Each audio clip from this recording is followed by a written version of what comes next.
तो पिछले बार भी देखा जाए तो पिछले बार भी हमारे भारतीय जनता पार्टी का मतलब काम नहीं मिला है। तो आके रोने धोने लगी कि नहीं हम यहाँ से मुख्य विधायक बन के जाएंगे तो मुख्यमंत्री बनेंगे। पूरे गांधी विधानसभा में नहीं कहीं रोड देखने को मिलेगा, नहीं कहीं पुल पुलिया मिलेगा। नमस्कार। अभी हमारे साथ में हैं कांडी विधानसभा से भाजपा की प्रत्याशी श्रीमती मुनिया देवी जी। आइए उनसे जानते हैं कि क्या जनता के प्रति उनके इरादे हैं, वादे हैं। बवाल न्यूज़ में आपका बहुत बहुत स्वागत है मुनिया देवी जी। मैं आपका चैनल का बहुत बहुत स्वागत करती हूँ और अभिनंदन करती हूँ। आज जो भारतीय जनता पार्टी ने मुझ पर विश्वास जताई है और भारतीय जनता पार्टी ने हमको टिकट दिए हैं, तो जनता का गांधी विधानसभा का जनता का सभी का एक ही कहना है कि जिस तरह से आप गांधी विधान देख सकते हैं कि इतना जीरो बाटा में चला गया है कि नहीं अपना विधायक ने होने के कारण यहाँ विकास का धारा जो है एकदम जीरो के नाम से जाना जाता है। तो गांधी विधायक गांधी जनता ने मतलब कमर कस लिया है कि गांधी विधानसभा को बदलाव करना है और ऐसा एक उम्मीदवार को चुनना है कि गांधी विधानसभा का विकास हो। मुनिया देवी जी, आपके सामने जो है एक मजबूत प्रतिद्वंदी हैं, तो कितनी बड़ी चुनौती आप समझती हैं? क्या इस चुनौती में आप सफल हो पाएंगी? देखिए, चुनौती मेरे ऊपर ऐसा कहिएगा तो कुछ भी नहीं है। चुनौती जनता के ऊपर है, कार्यकर्ता के ऊपर है। तो कार्यकर्ता ने मन बना लिया है कि कुछ परिवर्तन करना है, तो जनता ये मतलब मेरे लिए तो पूरा समर्पित है। भारतीय जनता पार्टी के जितने भी कार्यकर्ता लोग हैं और जितने भी हैं सब मतलब समर्पित है कि कुछ बदलाव करना है और गांधी विधानसभा को किसी हर हाल पर सीट निकालना है और भारतीय जनता पार्टी के झोली में डालना है। पिछले बार भी जो है वो एक अच्छे मार्जिन में जो है भारतीय जनता पार्टी के उम्मीदवार वहाँ से हार गए थे। इस बार आपको क्या लगता है, किस तरह का समर्थन आपको अभी आप जा रही हैं क्षेत्र में मिल रहा है और क्या वादा क्या कर रही हैं गांडी की जनता के साथ में? मैं भी क्षेत्र में मैं जा रही हूँ, घूम रही हूँ। तो पिछले बार भी देखा जाए तो पिछले बार भी हमारे भारतीय जनता पार्टी का मतलब काम नहीं मिला है, लेकिन पता नहीं कुछ कारण से इन लोग नहीं मतलब समझ पाया। इनका चेहरा था कि आके रोने धोने लगी कि नहीं हम यहाँ से मुख्य विधायक बन के जाएंगे तो मुख्यमंत्री बनेंगे। तो लोगों ने लुभाने को काम किया है, लोगों ने कुछ इधर उधर हो गए हैं, लेकिन इस बार धोखा देने को काम किए हैं कि विधानसभा से जीत कर गई, ना विधायक बनी न मतलब हम लोग को कुछ 6 महीना में विकास देखने को मिला है।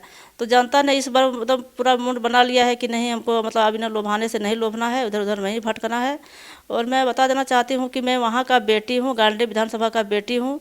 तो लोग ने चाहता है कि अपना नेता हो, अपना घर गाँव का बेटी हो तो दुख दर्द समझ सकती है, मतलब विकास के नाम पर आ सकती है। तो इसीलिए मुझे न पूरे गांधी विधानसभा का जनता का एक ही रुझान है कि आप एकदम मोहब्बत वोट से हम लोग जीतेंगे और भारतीय जनता पार्टी का झोली में सीट डालने को काम करेंगे। मेरा एक ही मुद्दा है, जब क्षेत्र में मैं घूम रही हूँ तो जनता का एक ही प्रश्न रहता है कि आप जैसे देख रहे हैं कि पूरे गांधी विधानसभा में नहीं कहीं रोड देखने को मिलेगा, नहीं कहीं पुल पुलिया मिलेगा। बहुत लोगों का ऐसा है कि जैसे घर के पास पुल है, पुल टूट गया है तो इसको घूम के 10 किलोमीटर से घूम के आना पड़ता है। यही उदाहरण में ले लीजिए, वो पिंडा टाड़ का पुल 1 साल से ऊपर हो गया टूटे हुए, लेकिन जब उस समय विधायक रहते हुए उनका मतलब मुख्यमंत्री रहते हुए वो पुल अभी तक मतलब नहीं हुआ है। और वहाँ का जनता इतना परेशान है, इतना बच्चों परेशान है कि जब कोई बीमार पड़ जाते हैं तो 10 किलोमीटर घूम के उसका दुआरी पर जाना पड़ता है, बस पुल का जस्ट ऊपर में मतलब इस तरह। तो इस तरह से जनता पूरा परेशान है कि इनका मुख्यमंत्री रहते हुए जो मतलब कुछ विकास नहीं हुआ है। तो आप जो कह रही हैं कि कोई विकास गांडी में अभी तक नहीं हुआ है, पिछले जो कार्यकाल जितने भी विधायकों का रहा है, तो क्या आप अगर जनता का आशीर्वाद आपको मिलता है तो आप क्या मुख्य 3 काम करना चाहेंगी कि यहाँ पर प्राथमिकताएं आपकी क्या होंगी गांडी के विकास के लिए?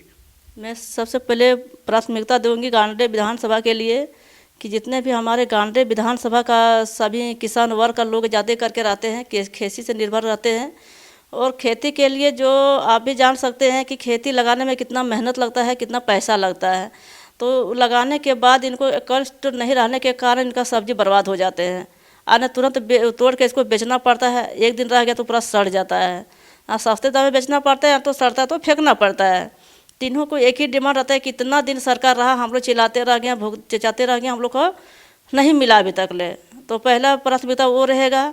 और जितने भी सिंचाई लोग कर, ये सिंचाई का बहुत जगह नहीं है, तो सब्जी उगाने के लिए सिंचाई का जरूरत पड़ता ही है। तो सबसे पहले सिंचाई का व्यवस्था मैं करूँगी कि जैसे कैसे हमारे किसान वर्ग लोग जो हैं, जो सिंचाई में निर्भर करते हैं, खेती में निर्भर करते हैं, इनको हम करने को प्रयास करेंगे। तीसरा मुद्दा ये है कि जहाँ जहाँ भी पुल पुलिया नहीं है, तो सबसे पुल पुलिया का मैं प्रयास करूँगी, और मेरा ये वादा करते हैं कि प्रयास करेंगे और उसको पुल पुलिया को हम देने को काम करेंगे। बवाल न्यूज़ से बात करने के लिए आपका बहुत बहुत धन्यवाद। बहुत बहुत धन्यवाद। तो ये थी श्रीमती मुनिया देवी जी, जो कि भाजपा की प्रत्याशी हैं गांडे विधानसभा क्षेत्र से, और इनका मुकाबला श्रीमती कल्पना मुर्मू सोरेन से जो हैं, और लगातार जो हैं ये चुनौती दे रही हैं उनको। एक गांडे हॉट सीट में जो है ये एक बड़ी प्रत्याशी के तौर पर भाजपा की उम्मीदवार हैं, जनता से जो है वादा कर रही हैं। अब देखना होगा कि 20 तारीख के मतदान के बाद 23 तारीख के मतगणना में जनता का रुख किधर जाता है और गांडे विधानसभा सीट का परिणाम क्या होता है। गिरिडीह से सहयोगी विक्रम के साथ रितेश सराग, बवाल न्यूज़।